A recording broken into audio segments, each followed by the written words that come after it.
আমি শাকিল। আজকে আমি আপনাদের সাথে একটি সত্য ঘটনা তুলে ধরব।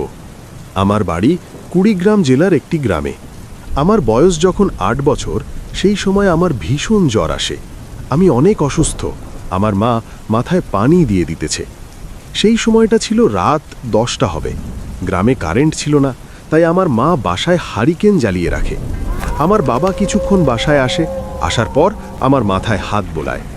আমি তখন চোখ খুলে যা দেখতে পাই তা মনে হলে এখনও আমার ভয়ে গা শিউরে ওঠে। আমি চোখ খুলে দেখি বিছানার কোণায় একটি অপরূপ সুন্দরী মেয়ে আমার দিকে মায়াবী দৃষ্টিতে তাকিয়ে আছে। আমিও তাকিয়ে আছি, কারণ এত সুন্দর মেয়ে আমি আমার জীবনে কখনো দেখিনি। দেখতে দেখতে সুন্দরী মেয়েটার দুটো চোখ থেকে 4টে চোখ হয়ে গেল। তারপর ধীরে ধীরে চোখগুলা ভিতরে ঢুকে গেল। চোখ ছাড়া একটি ফেস। এমন ঘটনা দেখে আমি সাথে সাথে চিৎকার দিয়ে উঠি এবং ভয়ে আমার সারা শরীর কাঁপতে থাকে। তখন আমার বাবা আমাকে বুকে তুলে নিয়ে বলে, কি হয়েছে বাবা? আমি শুধু বলি, ওটা কি? বিছানার পাশে বসে আছে। আমার বাবা লাইট দিয়ে দেখল, কোথাও কিছু নাই। আমার বাবা আমার মাকে বলতেছে, হয়তো জ্বরের কারণে বিড়াল দেখে ভয় পেয়েছে। তার পরের দিন সকালে আমি বাড়ির সবাইকে বলি, কেউ বিশ্বাস করে না। তারপর আমার ছোট্ট চাচা সে ডাক্তার নিয়ে আসে। ডাক্তার আমার জ্বর মেপে বলে 204 ডিগ্রি জ্বর আসছে। আমি খুব অসুস্থ। ডাক্তার আমাকে ইঞ্জেকশন পুশ করে এবং ঔষধ দেয়। সেগুলো আমার মা আমাকে খাওয়ায়। আমি ঔষধ খেয়ে ঘুমিয়ে পড়ি। সন্ধ্যার আগে আমার দাদি আমাকে দেখার জন্য আমার বিছানার কাছে আসে। আসার পর দেখতে পায় আমি চোখের নাটা উল্টায় আছি। আমার সারা শরীর কালো হয়ে গেছে। আমার এমন অবস্থা দেখে আমার দাদি হাউমাউ করে কাঁদতে থাকে। তারপর আমার মা, চাচিমা এবং প্রতিবেশীরা সবাই চলে আসে। এসে দেখতে পায় আমি এক পর্যায়ে লাশ হয়ে আছি। আমার মা, দাদি, চাচি, আফু সবাই কাঁদতে কাঁদতে পাগল, কারণ আমি আমার বাবার একমাত্র ছেলে। সবাই যখন কাঁদতে ব্যাকুল, তখন আমাদের গ্রামের এক বড় ভাই, সে কোরআনের হাফেজ, সে দোয়া পড়ে আমার কানে ফুঁকাতে থাকে। অনেকবার ফোঁকার পর আমার নিঃশ্বাস ফিরে আসে এবং শরীর ঘামতে থাকে।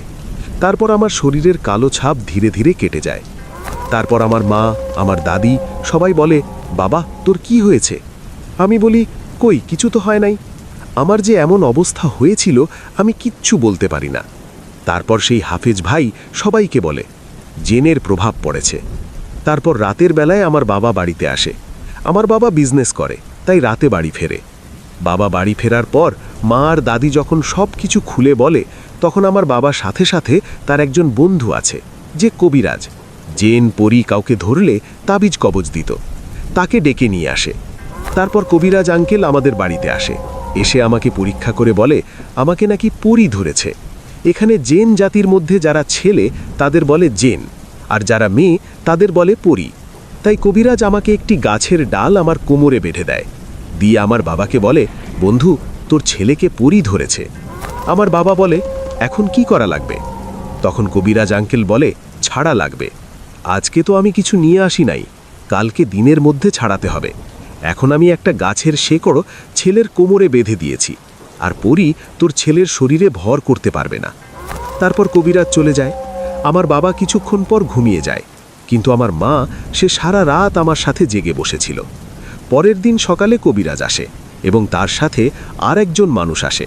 তার রাশি নাকি তুলা রাশি, আর তুলা রাশি যারা, তাদের শরীরে জেন বা পরি ভর করে। আমার পরি ছাড়ানো দেখার জন্য অনেক প্রতিবেশীরা এসেছেন।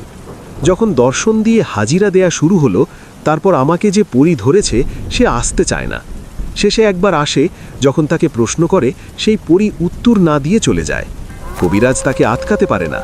তারপর কবিরাজ আঙ্কেল আমার বাবাকে নতুন ব্লেড কিনে আনতে বলে।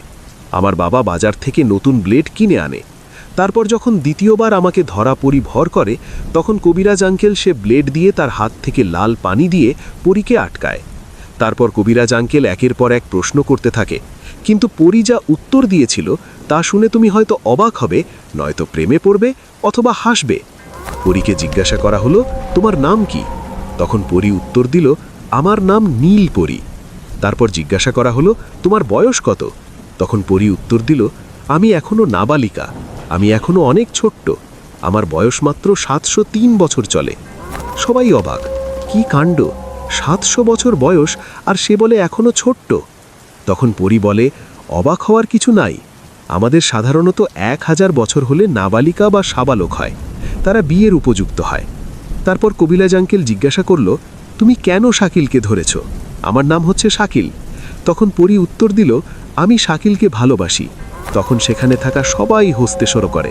তখন পরী রেগে গিয়ে বলে, তোমরা মানুষ জাতি, আমার আবেগ নিয়ে মজা করো না। তখন কবিরাজ আঙ্কেল জিজ্ঞাসা করে, আচ্ছা, শাকিলকে যদি ভালোবাসো তাহলে গতকাল সন্ধ্যার পরে তাকে কেন আক্রমণ করেছিল?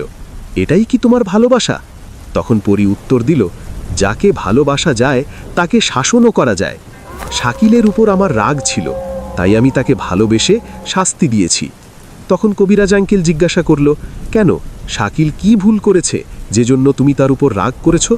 তখন পরী বলল, আমি যখন শাকিলের সাথে মিলনে ছিলাম সেই সময় আমাকে লোহা দিয়ে আঘাত করা হয়েছে, কিন্তু শাকিল কেন বাধা দিল না, সেজন্য আমি রেগে গিয়ে তখন কবিরাজ আঙ্কেল আমার বাবাকে বলে, কি ঘটনা? তখন আমার বাবা বলে, ডাক্তার ছাড়া আর কেউ আসে নাই। তখন কবিরাজ আঙ্কেল বলে, ডাক্তার ইঞ্জেকশন দিয়েছে, সেই লোহার কথা বলেছে।